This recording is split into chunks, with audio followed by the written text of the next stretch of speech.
नमस्कार, मैं हूं आशीष चित्रांशी और आप देख रहे हैं द न्यूज लॉन्चर। लोकसभा के स्पीकर ओम बिरला के पीछे छिपा हुआ 56 इंच की छाती वाला प्रधानमंत्री यानी नरेंद्र मोदी बिरला के पीछे से निकले और राज्यसभा में घुसे।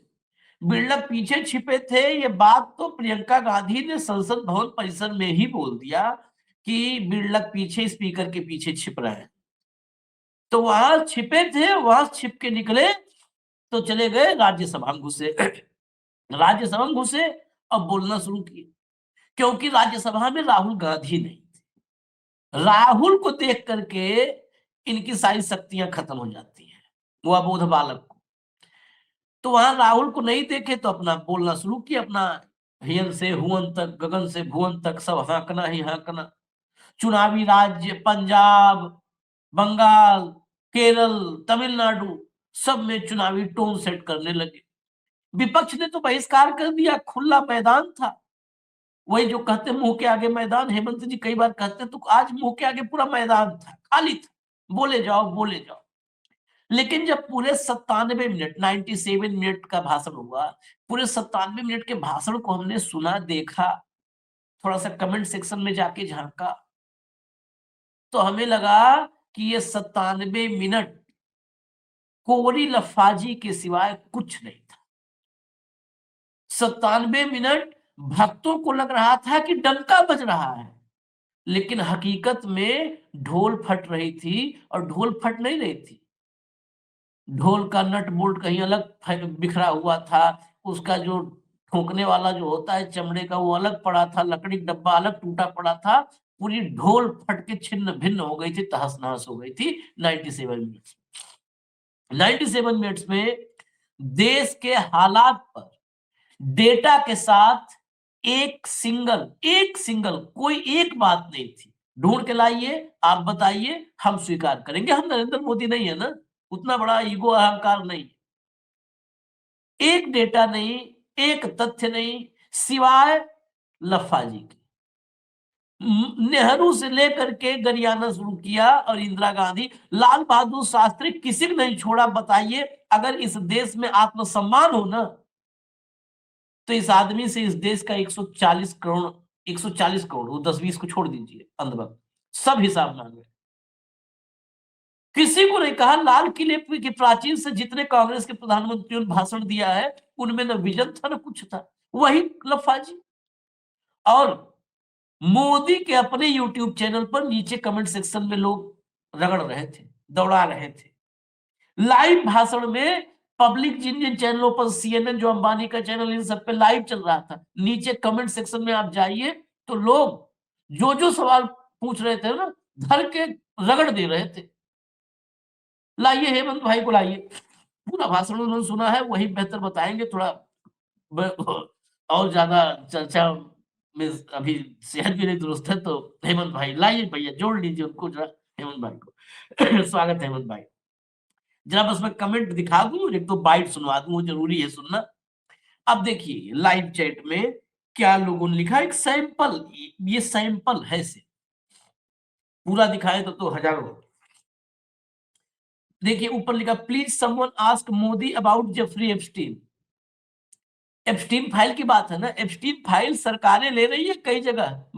स्टारमर ब्रिटिश प्रधानमंत्री संकट में है, एक जगह एनएसए ने इस्तीफा दे दिया, तमाम जगहों पर इस्तीफे हो रहे हैं, हमारा प्रधानमंत्री बोल ही नहीं रहा है।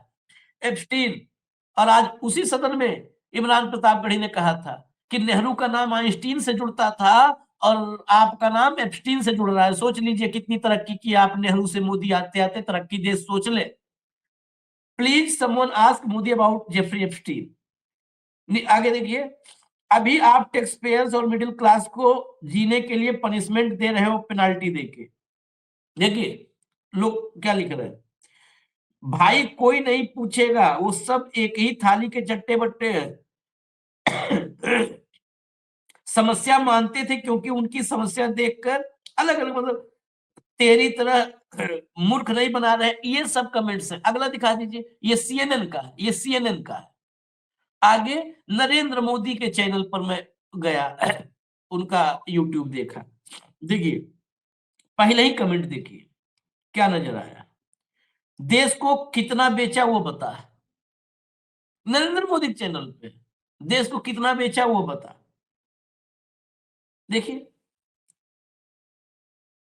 ये देखिए ये सबसे नीचे वाला देखिए, उसके ऊपर रोस्टिंग लेवल, नीचे देखिए, आज संसद में राहुल गांधी नहीं था इसलिए मोदी इतना बोल पाया। सबको कहानी पता है, सब पता है, ये मोदी के चैनल पर, मोदी के यूट्यूब चैनल का ये है, पहला सीएनएन का था, विपक्ष बायकॉट कर दिया था। मैं पहले बाइटे हैं, बाइटे खड़गे साहब की हैं, इमरान प्रतापगढ़ी सबके हैं, लेकिन मैं पहले हेमंत भाई के पास चलूंगा, हेमंत भाई से, क्योंकि उन्होंने पूरा भाषण 97 मिनट लगाया है, तो जो उन्होंने समय उस पर लगाया है, इन्वेस्ट किया है, उसका हम थोड़ा रिजल्ट ले ले, आउटकम ले ले। हेमंत भाई जरा ये भाषण बताइए लफा जी, क्या क्या था आशीष इसमें। आशीष भाई नमस्कार, आपको सारे दर्शक साथियों को भी। सुना नहीं है मैंने, 97 मिनट झेला है, बड़ी ईमानदारी के साथ कह रहा हूँ, झेला है। हाँ, और हाँ, 97 मिनट तक राज्यसभा में झोला लोकसभा से उठकर उठ गया था, पता है आपको, बिरला साहब ने झोला उठवा दिया था। तो आज वो झोला उठा के राज्यसभा में रख दिया, क्योंकि जैसा कहा राहुल गांधी वहां थे नहीं, तो झोला वहां रख सकते थे। तो 97 मिनट तक आशीष भाई डंका बजा। भाजपाई जो अब तक खिसियानी बिल्ली खंबा नोचे कर रहे थे 3 तारीख से लेकर अब तक, वो सारे, चाहे अपने राजनाथ हो, चाहे अमित शाह हो, चाहे अपने निर्मला सीतारमण हो, वो फ्रंट रो में बैठ करके शानदार तरीके से पूरा जिम्मेदारी से मेज थपथपाने का काम हर पंक्ति पे वो कर रहे थे। ठीक। और जो भारतीय जनता पार्टी 3 तारीख की, जब वो न्यूक्लियर अपने यूएस के साथ टैरिफ डील हुई, उसके बाद से बीजेपी लगातार बैकफुट पे थी, मोदी जी को माला पहनाने के बाद, सम्मान करने के बाद, क्योंकि उसकी कोई डिटेल सामने नहीं आई थी, तो वो लगातार बैकफुट पे थी बहुत बुरे तरीके से, और उसके सबके कंधे बिल्कुल झुके हुए थे। तो मोदी जी की इस लफाजी से उनका मोरल कहीं ना कहीं बूस्ट करने की कोशिश की, उनको बैकफुट से फ्रंट फुट पर लाने की कोशिश की गई। हालांकि किसी भी सवाल का जवाब, जैसा कि मोदी जी करते आए हैं, वो सब उम्मीदों पर खरे उतरे। उन्होंने ना एप्स्टीन का कोई जिक्र किया, ना नरावने की किताब का कोई जिक्र किया, ना ट्रेड डील का कोई जिक्र किया, किसी भी सवाल का कोई जिक्र उन्होंने नहीं किया। और पूरी तरीके से जैसे मन की बात करते हैं वो, तो एकालाप था, वन वे कम्युनिकेशन, जिसको आप मोनोलॉग कहते हैं। और जो उनकी वो चिर प्रसिद्ध पंक्ति है, जिसको हम पिछले शो में भी चर्चा कर रहे थे, एक अकेला सब पर भारी, तो सब पर भारी तो उनके मुंह से नहीं निकला खत्म करते करते, लेकिन हाँ, एक अकेला का जिक्र उन्होंने जरूर किया। सब पर भारी कहने से रुक गए आज। तो पूरे तरीके से आप कहिए तो चुनावी भाषण था, जैसा आपने कहा, पूरी 97 मिनट तक चला, और हमेशा की तरह वही गाली गलौज टाइप की भाषा, सड़क छाप भाषा जिसको आप कहते हैं, अपने विरोधियों पर, खासतौर पर कांग्रेस पर हमले, तमाम नाटकीयता जो उनके अंदर थी, घटिया किस्म के व्यंग, जो दिवंगत लोग हैं उनका अपमान, और बेसिकली झूठों का, जितनी झूठ वो बोल सकते हैं उनका पुलिंदा हमेशा की तरह। आत्ममुग्धता भरपूर थी, डायलॉगबाजी थी पूरी की पूरी, लोक लुभावन जो अंदाज शैली होती है वो किया।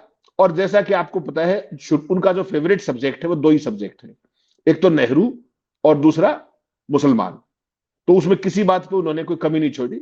शुरुआत अपने नेहरू से की, कांग्रेस को दोषी ठहराया, और कहा कि जब देश आजाद हुआ तो हम 6 नंबर की अर्थव्यवस्था थे, जब ये छोड़ के गए तो हम 11वें नंबर पे पहुंचा दिए। ये सब बात वो उन्होंने की। मैंने क्यों कहा कि ये चुनावी भाषण है? बेसिकली पहली चीज देखिए, बंगाल, बंगाल की सरकार पे हमला बोला, और कहा कि घुसपैठिए, वही जो फेवरेट सब्जेक्ट है, ये नहीं बताया कि घुसपैठिए आने के लिए जिम्मेदार कौन है, और घुसपैठियों को निकालने के लिए कौन जिम्मेदार है, इस पे कोई चर्चा हमेशा की तरह उन्होंने नहीं की। असम में भूपेन चुनाव है, तो भूपेन हजारिका को भारत रत्न देने का श्रेय लिया, और कहा कि कांग्रेस इसका विरोध कर रही थी। बताइए किसने विरोध किया था? केरल के अंदर जो मास्टर सदानंद जी हैं, उनकी तरफ इशारा करते हुए, अभिभूत होते हुए, उस पर लेफ्ट पर कांग्रेस पे साझा हमला बोला, जहां जहां चुनाव। और हद तो पंजाब की कर दी, वही बिट्टू वाला कल वाला मामला, कि गद्दार कहा उनको, पूरी सिख कौम का अपमान किया है और किया है। आशीष भाई, एक छोटा सा सवाल आपसे पूछना चाहता हूं। नेहरू को आप 12.25 साल से लगातार जो भी कर रहे हैं उनके साथ, तो नेहरू भी एक व्यक्ति तो थे ही, प्रधानमंत्री, ब्राह्मण थे वो।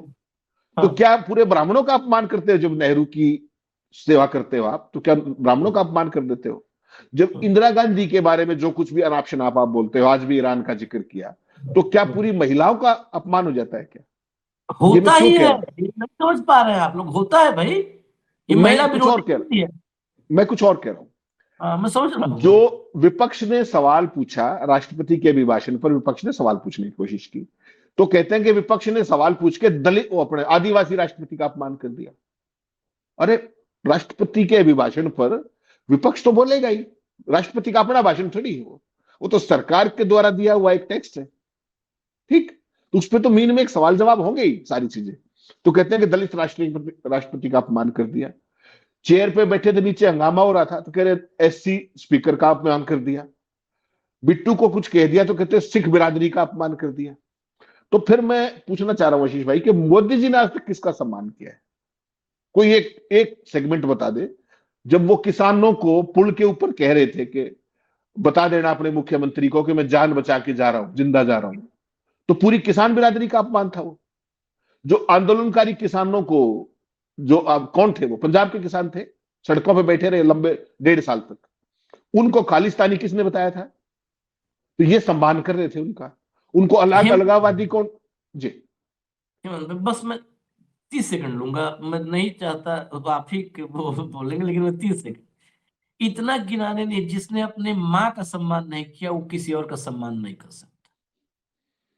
बस, बहुत बड़ी और बहुत गंभीर, बहुत लोगों के लिए बहुत चुभने वाली बात है, जिसने अपने माँ का सम्मान नहीं किया वो संसार में किसी का सम्मान नहीं कर सकता। आशीष भाई, सवाल जिसने ये अपने नहीं। माँ को पॉलिटिकल, माँ को, माँ का, हम लोग भी टीवी में और आते आते अब यूट्यूब पे आ रहे हैं ना, हम लोग को भी 100-200 लोग जानते हैं ना। कहीं बताइए कहीं कि हम, हमारी माँ है तो भैया हम लोग तो कैमरा बेही जिंदगी गुजारे, उसी रोजी रोटी है।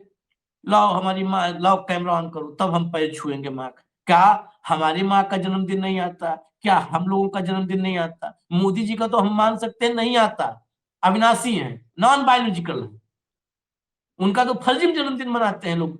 नॉन बायोलॉजिकल का कैसा जन्मदिन भैया, कैसा जन्मदिन? हम लोग का है कभी फोटो खिंचवा करके कि चलो अपने हैं, हम वो करें कि देखो बहुत ही आशीष चित्रांशी, हेमंत अत्री, ये सब अपने माँ का बड़ा सम्मान करते हैं लोग, 4 आदमी और हम लोगों के पीछे कभी किया? माँ जन्मदिन पे किताब देना है तो बाहर ला करके, 100 साल की अवस्था में बाहर ला के माँ, हम लोग क्या अरे कहते हैं घर में कि माँ अरे अगर हिली भाई, तो हम पानी वहीं दे दे आशीष रहे हैं। आशीष भाई, नोटबंदी करके बैंक की लाइन में लगाया उनको। हाँ, नोटबंदी खबर करके बनाने की बैंक की कोशिश। लाइन। सोचिए यार, वो सबसे शर्मनाक था, वो सबसे शर्मनाक था। बाकी चीजें तो फोटो ऑप थी, वो सबसे शर्मनाक था। क्या दिखाना चाह रहे थे आपके, मैंने पूरे देश को लाइन में लगा दिया, मैं इतना ताकतवर हूं। सोचिए आप एक बार, ये कारनामे भी इन्हीं के जिम्मे है। तो जो आपने जो जिक्र किया शुरू में, आज आशीष भाई कमाल हुआ। देखिए मेरे यहाँ टीवी तो मैं चलाता नहीं, कभी देखता नहीं। हाँ, तो आपने वो जो टोपी मुझे पहना दी कि भाई तुम पूरा भाषण सुनो, तो मैंने सुना, भूता झेला। तो 97 मिनट मैंने क्या किया, मैंने यूट्यूब लगा लिया गूगल से ढूंढ के, और उस पर चल गया अंबानी का चैनल, सीएनएन का यूट्यूब चैनल आ गया वो गूगल पे। जितनी गालियां लाइव पड़ी हैं आशीष भाई, और मैं सारे दर्शकों को कहूंगा कि बेशक एक बार उसको लॉग इन करके देखें कि कितने 90% लोग गालियां दे रहे थे, 90%, और बहुत भयंकर। और आपने मोदी का जो खुद का यूट्यूब चैनल है उसका दिखा दिया। तो बहुत बार तो ये होता है कि मोदी जी को जब इस तरह की आशंका होती है तो कमेंट बंद कर दिए जाते हैं उनके यूट्यूब चैनल में। तो आज शायद हो सकता है भूल गए होंगे, इसलिए आपने वो स्क्रीनशॉट वगैरह उनके ले लिए। तो आज की जो स्थिति है आशीष भाई, एक जो संसद के अंदर जो ये हुआ आज प्रधानमंत्री के साथ, विपक्ष जिस तरीके से शुरुआत में ही बायकॉट करके चला गया, क्यों? कि उधर राहुल गांधी को नहीं बोलने दिया, यहाँ खड़गे साहब को नहीं बोलने दिया। खड़गे साहब भी पढ़ना चाह रहे थे वो किताब, तो आज सीपी राधाकृष्णन साहब ने अपने रंग दिखा दिया और कहा कि किताब अनपब्लिश्ड है, इसकी परमिशन नहीं है। परसों तो कह रहे थे किताब नहीं है, तो आज किताब आ गई। फिर कहते ऑथेंटिकेटेड नहीं है, तो राहुल गांधी ने ऑथेंटिकेट कर दिया, उसको फिर भी नहीं बोलने दिया। तो आज खड़गे साहब राज्यसभा में किताब लेके चले गए, उठाई जैसे ही तो सीपी राधाकृष्णन साहब अपने उसी रूप में आगे, रौद्र रूप के अंदर, उनको अलाउ नहीं किया गया। तो प्रधानमंत्री के जब भाषण था, तो जब नारेबाजी विपक्ष ने की, तो प्रधानमंत्री जी ने व्यंग किया कि खड़गे साहब की उम्र को देखते हुए इनको बैठे बैठे ही वो नारेबाजी करने की परमिशन दी जाए। सोचिए, अपने से कितने बड़े हैं, वो 10 साल बड़े हैं, उसके बावजूद भी। अब आशीष भाई, मैं थोड़ा सा कंट्रास्ट पे आना चाहता हूं, अगर आपको हो तो। आज जो आज जो बिल्कुल बिल्कुल। बिरला साहब ने किया था उधर, कि मोदी जी को खतरा था और उनके साथ कुछ हो सकता था, तो वो एक कंपैरिजन में सोच रहा था कि एक समय तो ऐसा प्रधानमंत्री था मोदी जी से जस्ट पहले, उनके प्रेडिसेसर जिसको आप कहते हैं, जिसको मोदी दिन रात कमजोर बताया करते थे, लेकिन वो तो कभी स्पीकर के पीछे नहीं छिपे। ठीक, हमने वो फोटो भी दिखाया था, और वो दोनों फोटो मैंने आज भी भेजे, अगर कंट्रोल रूम के पास अभी तैयार हो, कि दोनों सीन, कि एक तरफ जब कांग्रेस विरोध करती थी तो मोदी जी सदन में नहीं आए, और दूसरी तरफ ये देखिए, पूरी भाजपा सामने खड़ी है और डॉक्टर मनमोहन सिंह बोलते जा रहे हैं। ये फर्क है, वो कमजोर थे और जो भाग गए वो ताकतवर है।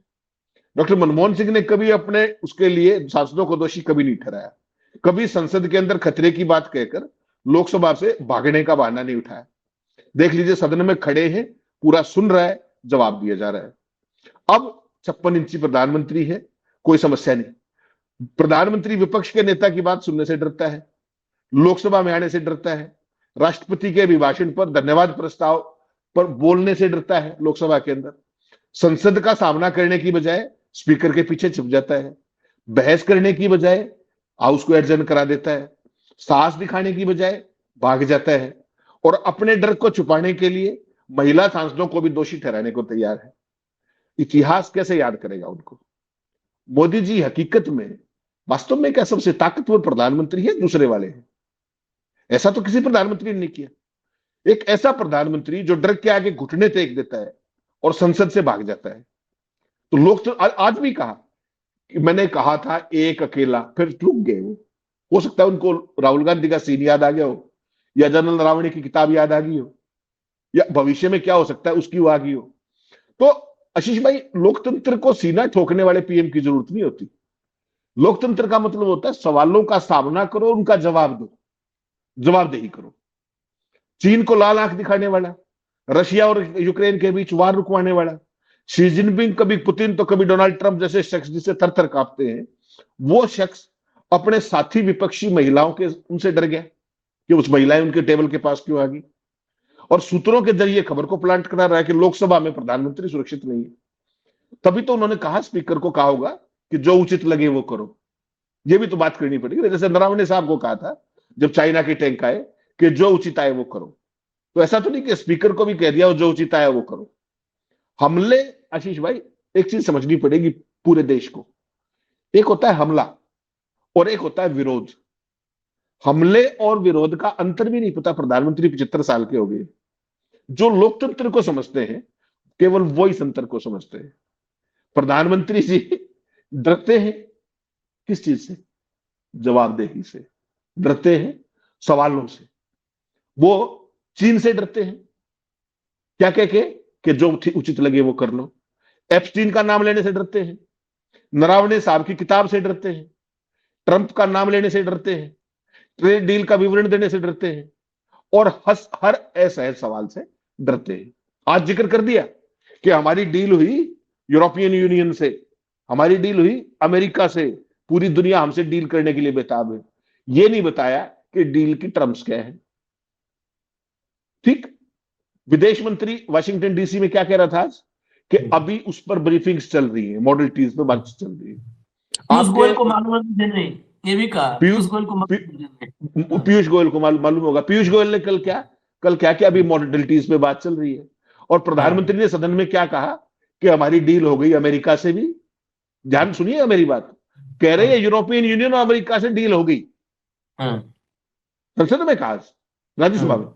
तो बता दीजिए डील में क्या हुआ था, बताइए। एग्रीकल्चर खोला कि नहीं खोला? और 56 इंच की बात करते हो आप, नेहरू की बराबरी की बात करते हैं, नेहरू को गरियाते हैं। अरे भाई साहब, नेहरू तो दंगाग्रस्त क्षेत्रों में हथियारबंद लोगों के बिना, अंगरक्षकों के बिना सुरक्षा के जाया करते, और आप 56 इंची विपक्ष के डर के मारे सदन में नहीं आए, और स्पीकर कह रहा है कि मैंने रोक दिया प्रधानमंत्री जी को। सोचिए, 56 इंची, एक अकेला, सब पर भारी। दुनिया में किसी प्रधानमंत्री का एक उदाहरण बता दीजिए कि जिसको संसद में खतरा हुआ आज तक। 56 इंची, डंकापति, विश्वगुरु, 2047, इससे नीचे तो बात ही नहीं, सारे पोस्ट डेटेड चेक। पूरा भाषण आशीष भाई 97 मिनट का। सोचिएगा, आप मेरी पीड़ा समझिए, आप तो पार हो गए मेरे को कह के। 1947 से शुरू हुआ, ठीक, और 2047 में खत्म हो गया। हाँ 2047। 2014 से 25 का जिक्र ही नहीं, 26 का। मुझे क्या देखना था, आपने मेरी ड्यूटी क्या लगाई थी कि भाई मोदी जी अपने कार्यकाल के बारे में क्या कहते हैं। उसके बारे में तो 2047 का बता दिया कि विश्व गुरु होंगे। आपको ध्यान है जब सरकार बनाने से पहले 100 स्मार्ट सिटी बनने थे, मैं और आप तभी पूछा करते हैं कि साहब स्मार्ट सिटी का कंसेप्ट तो बता दीजिए, क्या है, क्या है कंसेप्ट भाई, क्या होगा उसमें, क्या नहीं होगा। तो वो सारे एक स्मार्ट सिटी बनाओ तो बता दीजिए। अब 2047 में विश्व गुरु बनना है विकसित भारत, तो विकसित भारत के पैरामीटर बता दीजिए, बता दीजिए। कहते हैं 4 करोड़ घर। पैरामीटर ना सही, थर्मामीटर ही बता दे जिससे नापेंगे, वही हाँ, बता वो दे। रेखा गुप्ता जी से ले लीजिए। से लेकर के कुछ नहीं, अपना कुछ नहीं। इससे नाकाम प्रधानमंत्री पूरी सृष्टि में, पूरी सृष्टि में, मैं भारत की बात नहीं कर रहा हेमंत भाई, पूरी सृष्टि में किसी भी देश में, वो जिसे तीसरी दुनिया के देश कहते हैं, अफ्रीका में जहां पर आज भी केलक पत्ता, बहुत लोग कहते हैं आदिवासी इलाके आज भी केलक पत्ता घूम रहे हैं, वहां पर भी इतना नाकाम प्रधानमंत्री नहीं होगा कि जो है 10-12 साल किसी भी समाज का वेस्ट किया हो, और वेस्ट नहीं किया हो उसको, मतलब जो कहते ना कि ऊर्ध्वगति अधोगति, तो उसको उल्टा दूसरी गति नीचे की तरफ लेके चला गया समाज को। समाज का पतन, देश का पतन, अमन का पतन, चैन का पतन, प्यार का पतन, मोहब्बत का पतन, सब खत्म कर दिया एक ऐसा नेता इस देश ने चुना। मैं आपको दिखाता हूं, एक एक कटिंग जरा है आज के अखबार की, वो दिखा दूं फिर बाइट सुनवा। तो ये देखिएगा, इस पर जो है आपकी टिप्पणी चाहिए, दिखाओ भैया, दिखा दो। ये देखिए, इसको फुल कर दो हेमंत भाई। देखिएगा बेसिकली क्या है ना, हमारे यहाँ सबसे बड़ा पाप, नरेंद्र मोदी से बड़ा पाप कर रहे हैं इस देश के कथित मीडिया कर्मी, पत्रकार, मीडिया हाउस। वो कुछ भी आता है उसको डंका कहते हैं, बजा डंका, मोदी से थर थर कांपा। आज क्या हेडलाइन लगी है शाम से, करारा जवाब जो है, जो ये था ना कि तेल रूस से नहीं खरीदेंगे, तो उसके चारों तरफ फजीयत हो रही थी। आज दोपहर में रूस ने भी बोल दिया, बोलिए भारत ने नहीं बोला, रूस ने बोल दिया कि हमें ऐसी उम्मीद नहीं है कि भारत ऐसा करेगा अमेरिका के दबाव। ये ऑफिशियल बयान आ गया, वीडियो बयान आ। तो जब इतनी बेइज्जती हुई तो हमारे यहाँ से कहा गया कि अब डंका बजाना पड़ेगा। तो डंका बजाने के लिए रणधीर जायसवाल आजकल है, तो उनको कर दिया गया जाओ डंका बजा के आओ। तो उन्होंने ऑफिशियल स्टेटमेंट जारी किया कि रूस और यूक्रेन के बीच जारी वैश्विक तनाव और अंतरराष्ट्रीय प्रतिबंधों के बीच भारत ने अपनी ऊर्जा नीति को लेकर दुनिया के सामने अपना पक्ष बेहद मजबूती से रखा है। ये लिखा है जो इन सब ने। हेडलाइंस तो देखेंगे तो ऐसा ऐसा है कि गुरुवार 5 फरवरी 2026 को विदेश मंत्रालय ने एक बार फिर दोहराया कि भारत अपनी ऊर्जा जरूरतों को पूरा करने के लिए किसी भी देश से तेल खरीदने के लिए स्वतंत्र है। ठीक है, चला दीजिए आगे। विदेश मंत्रालय के प्रवक्ता रणधीर जायसवाल ने स्पष्ट किया कि 1.4 अरब भारतीयों की ऊर्जा सुरक्षा सुनिश्चित करना सरकार की सबसे बड़ी और सर्वोच्च प्राथमिकता है। अब रोके रहिए इसको हेमंत भाई, किसी भी देश से तेल खरीदने के लिए स्वतंत्र है, ये वो लाइन बोलते हैं, और इसको कहा कि बहुत करारा जवाब दिया। अब स्वतंत्र है तो वेनेजुएला से खरीदेंगे, किसी भी देश से स्वतंत्र खरीदेंगे तो अमेरिका से खरीदेंगे। 1.4 अरब भारतीयों की ऊर्जा सुरक्षा सुनिश्चित करना सर्वोच्च प्राथमिकता है, और उस ऊर्जा सुरक्षा को सुनिश्चित करने के लिए हम वेनेजुएला और अमेरिका का तेल खरीदेंगे। इसमें एक लाइन ये कहीं भी है कि रूस से तेल खरीदना हम जारी रखेंगे? नहीं, करारा क्या है इसमें? मैं तो आपसे उल्टा कर रहा हूं, इसमें करारा क्या है पहले तो ये बताओ मुझे, क्या करारा है इसमें? करारा इसमें यह है कि इसकी घोषणा भी ट्रंप ने की थी कि भारत वेनेजुएला से तेल खरीदेगा, ये करारा है। हाँ, इसमें तो ये एक सरकारी बयान है, कोई भी ये कहेगा कि हम अपनी सुरक्षा खुद सुनिश्चित नहीं करेंगे, किसी और से पूछ के करेंगे, कोई नहीं कहेगा। लेकिन ये तो आपके काम बताते हैं ना भाई। ईरान से तेल आपने बंद किया, क्यों? क्योंकि ट्रंप ने कहा था। चुपचाप हाँ, रशिया से लेना शुरू किया, वो कम क्यों किया? ट्रंप ने कहा था। वेनेजुएला से क्यों खरीदेंगे? क्योंकि ट्रंप ने घोषणा कर दी। तो इसमें करारा क्या है, ये समझा दो मुझे एक बार आप। यही जो बात आपने तो वाक्य है। दिखाया इसमें क्या करारा है? क्या ठीक। करारा, करारा जवाब दिया, पूरी दुनिया को मुंह तोड़ दिया, पूरा दुनिया को पैर तोड़ दिया। ये सब पता नहीं कैसे इस निकृष्ट लिखते हैं ये सब बातें, कि करारा जवाब दे दिया। आशीष भाई ये नहीं बताइए। लिखते, ये नहीं लिखते। वो स्क्रिप्ट आती है ना जो आज आज दिन में ओम बिरला के पास आई थी, आती है ना वो कहीं से। हाँ तो जो साउथ हाँ। ब्लॉक में आपके मित्र हैं उनसे आता है ये सारे, ये हेडिंग, ये कंटेंट। जायसवाल जसूल तो नाम ही केवल। अगला एक सामान्य स्टेटमेंट दे रहा है, उसमें करारा जवाब क्या है? What is that? I just want to know. तो ये जो संपादक किस लिए बिठवाए थे सब जगह, जितने भी संपादक बैठे हुए हैं, चाहे अखबार उठा लो, प्रचार पत्र, चाहे चैनल उठा लो, वो इसी काम के लिए बैठे हुए हैं सुबह से शाम तक। इसके अलावा उनको कोई काम ही नहीं है। तो ये नहीं बता रहे कि अमेरिका के कहने से ईरान से क्यों बंद किया, रूस से क्यों कम किया, वेनेजुएला से क्यों खरीदोगे? ईरान से आज भी चाइना खरीद रहा है, चाइना आज भी रूस से खरीद रहा है। लगा लो तुम टैरिफ। ठीक। रेसिप्रोकल टैरिफ की बात कर रहे हो, तुम्हारा तो 3% से बढ़ा के 2.91% से 18% कर दिया, और तुमने उसका 0 कर दिया। फिर ये रेसिप्रोकल क्या है? बता दीजिए जरा। बोलने की हिम्मत नहीं है, मुंह नहीं खोल सकते। जो विदेश मंत्री अमेरिका में है वो कह रहा है कि डील पर बात कर रहे हैं पीयूष गोयल। पीयूष गोयल प्रेस कॉन्फ्रेंस करके कह रहे हैं कि अभी बातचीत चल रही है। प्रधानमंत्री राज्यसभा में कहते हैं कि डील हो गई यूरोपियन यूनियन से और अमेरिका से। ये नहीं बता रहे कि डील में हुआ क्या। तो ऐसी धर्मशाला कभी देखी थी आपने? ये देश थोड़ी है, धर्मशाला बना दिया उसका। गवर्नेंस के नाम पे बैंक्रप्सी है। और आत्मबुद्धता में गा रहे थे 97 मिनट तक, एक आलाप था पूरे का पूरा। भाई साहब 15 मिनट इस बात पे बोल पड़े वो आज कि कांग्रेस कहती है कि मोदी तेरी कब्र खुदेगी।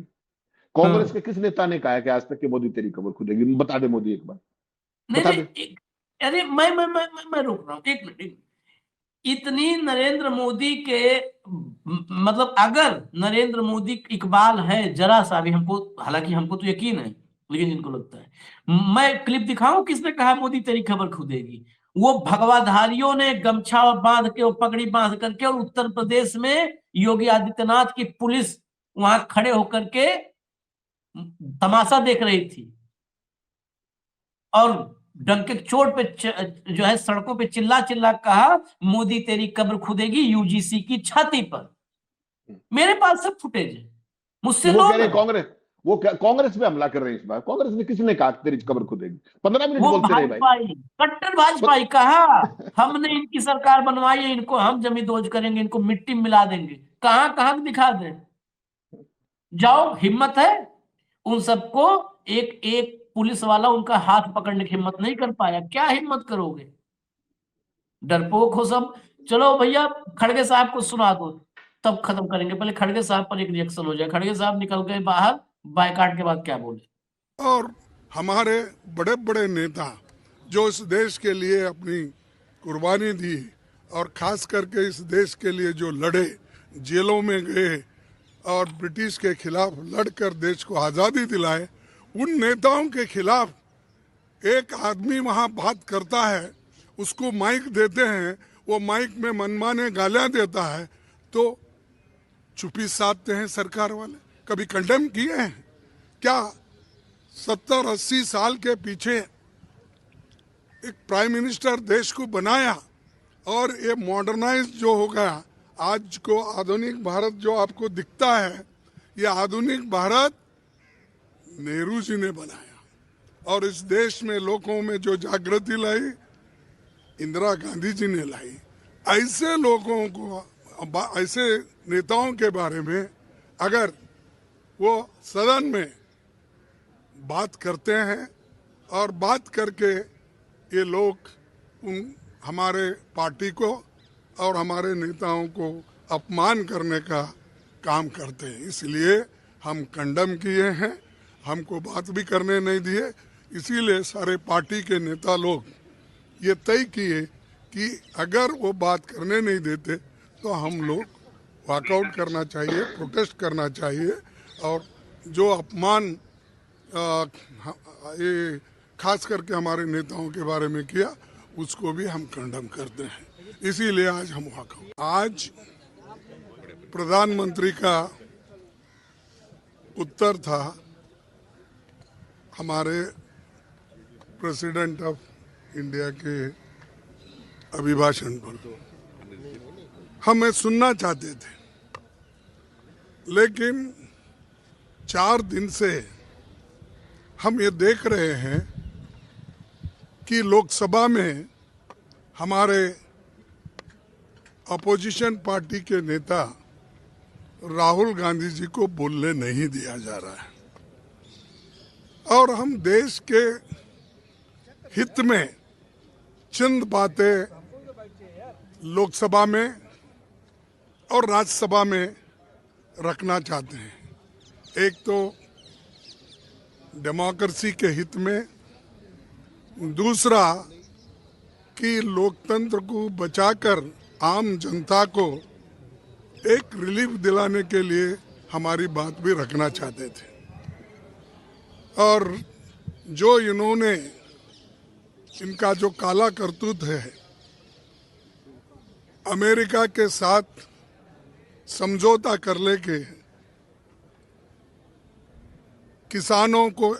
किसानों का हित इन्होंने बलिदान दिया, और जो ट्रंप कहते हैं वही बात इन्होंने मानी और अपने घुटने टेक दिए। और उसी के साथ वही हम पूछना चाहते थे, फॉरेन पॉलिसी पे हो, और जो ट्रंप ने कहा उसकी बात हो, और सामाजिक न्याय की बात हो, और देश में जो अनएम्प्लॉयमेंट है, इन्फ्लेशन है, ये सारी चीज़ों को हम एक के बाद एक रखने के लिए सभी मेंबर्स हमारे तैयार हुए थे। और हम सब अपोजिशन पार्टी के लोग एकजुट होकर हमने ये निर्णय लिया था, अगर वो अपोजिशन लीडर को बोलने देंगे तो हम लोग ज़रूर उसमें हिस्सा लेके सभी पार्टिसिपेट करेंगे। लेकिन उन्होंने बोलने नहीं दिया। हम पूरी कोशिश की, सुबह भी हम कोशिश किए, और 0 आवर्स में भी कोशिश किए, प्रश्नकाल में भी हमने कोशिश की। अब जो प्राइम मिनिस्टर आए थे उनसे भी हमने विनती की कि हमको वी ट्राइड। तो हमने सब जो हमारे जितने भी रूल्स और रेगुलेशंस है उसी के तहत हम बात कर रहे थे।